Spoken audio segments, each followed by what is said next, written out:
Very much for showing up to our incident briefing.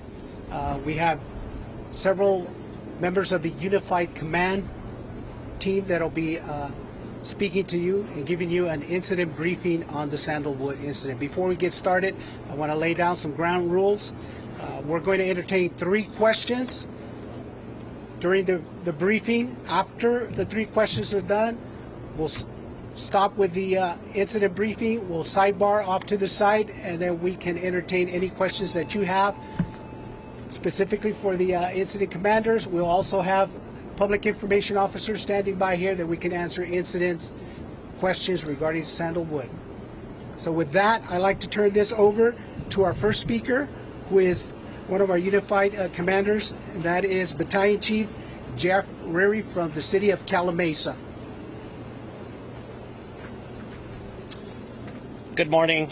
I'm going to talk a little bit about the functions of the city of Calimesa and the fire department. We currently have a standard of coverage for the city, maintaining with Calimesa Fire Department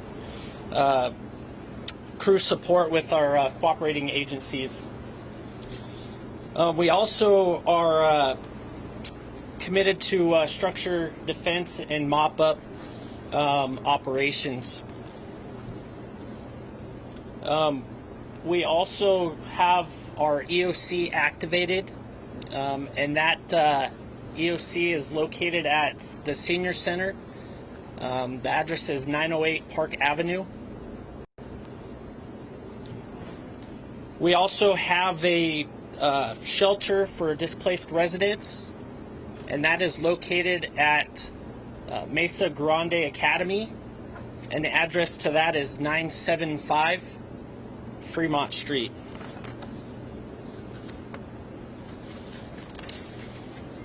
The EOC is also taking donations. They are requesting donations, monetary donations, but we also are accepting any goods and services that are being provided. And as of right now, that's all I have for the Calimesa Fire Department in the city of Calimesa. I'm going to go ahead and turn it over to Division Chief Todd Hopkins, Riverside County.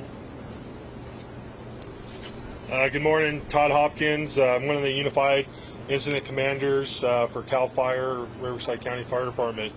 Currently, we are in Unified Command with CAL FIRE, Riverside County, with CAL FIRE, the San Bernardino unit, with the City of Calimesa, the City of Yucaipa, and the Riverside County Sheriff's Department. Our current acreage is 832 acres with a 10% containment, and we have approximately 250 firefighters that are out battling the fire. Yesterday the fire started with the Santa Ana wind conditions that we're still experiencing today.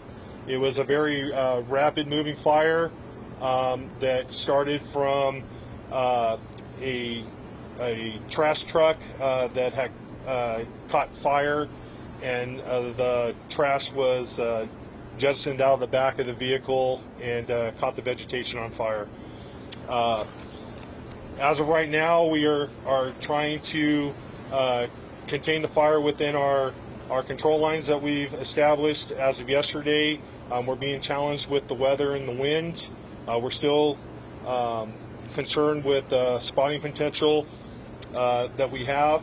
We're also competing with resources right now due to all the other fire activity that's going on in Southern California. As of now, we can confirm that we have 76 structures that were destroyed. We have 9 structures that have sustained moderate damage and 5 that have sustained minimal damage.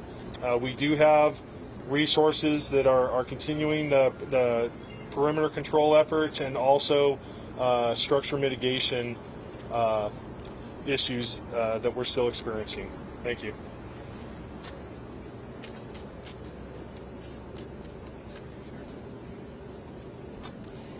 Chad Bianco, Riverside County Sheriff. Yesterday we responded to a report, obviously, of a wildland fire. We have deputies from the Hemet Station and the Cabazon Station that are out here that yesterday afternoon went through evacuations. We evacuated approximately 500 plus homes. Those evacuations are still in place. Currently, we have a road closure, 7th Street between Sandalwood Boulevard and County Line Road. We have investigators from the Moreno Valley Station, our Central Homicide Unit, and also our Special Investigations Bureau that are out here within the fire area and within the closed area. We have plenty of security for homes that have been evacuated, and we're obviously still conducting this investigation. The road closure is still in place and will be in place for quite some time. We are working now with arson investigators from the fire department and our Central Homicide Unit to determine whether or not there will be any criminal culpability in this fire. We've identified the cause, obviously, but we're still investigating whether or not there will be any type of criminal charges pending. So we do have a request. We have, so far, we have, unfortunately, we have one confirmed deceased, and we have 2 persons that are, I don't want to say missing. They just are not located. So we're still in the process of identifying everybody that is should have been or lived inside the mobile home park. And I want to give you an address and a telephone number. If you have to report anyone that's missing or unaccounted for, please contact our Sheriff's Dispatch non-emergency line at 951-776-1099. Option number 5. And it's been mentioned before, the Care and Reception Center at Mesa Grande Academy, 975 Fremont Street in Calimesa. If you have to report anyone unaccounted for or missing, please go there and find someone from the Sheriff's Department to report that missing person, and we will take care of that.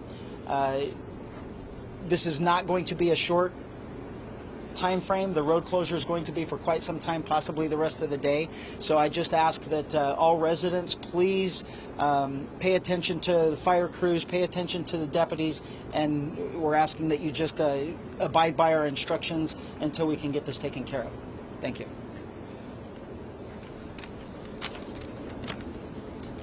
Jeff Hewitt, Riverside County 5th District Supervisor.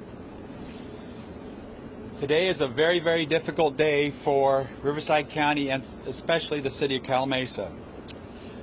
The Sandalwood fire has caused extensive damage to our community, and tragically, someone has lost their life as a result of this fire. My heart goes out to our community who has been displaced from the safety and comfort of their homes and thrust into the very difficult and uncomfortable time. Our thoughts are especially with the grieving family of the resident who lost their life. This morning, Riverside County and the city of Calimesa proclaimed a local emergency as a result of the devastation to the beautiful city of Calimesa, a community in which I've been a part of for 25 years. The local proclamations will support additional opportunities for resources and funding as we continue through this response. We're all in this together. We have several agencies out here responding, including CAL FIRE, Riverside County Fire Department, Riverside Sheriff's Department, as well as Calimesa Fire Department and the City of Yucaipa. And there are probably more that I haven't even mentioned. I would like to really thank each and one of these agencies and how they have worked unified to make a very bad situation from getting much worse. Thank you. With that, we'll take 3 questions. Update us on the other 2 active incidents in Riverside County right now, the one near Banning and the one in Ricci Fire. Okay, so there's 2 other incidents that are currently happening in Riverside County. One is the wolf incident, which is happening just the south side of the cities of Banning and Beaumont. Currently, we have crews out there that are going direct on the fire. The fire has not grown as of last night. They've been able to hold it in check, but it is getting wind tested with the weather that we're having right now. The other fire is the Ricci Fire, which is over in Ricci Canyon in the near the city of Moreno Valley. Again, I believe that's around 300 acres.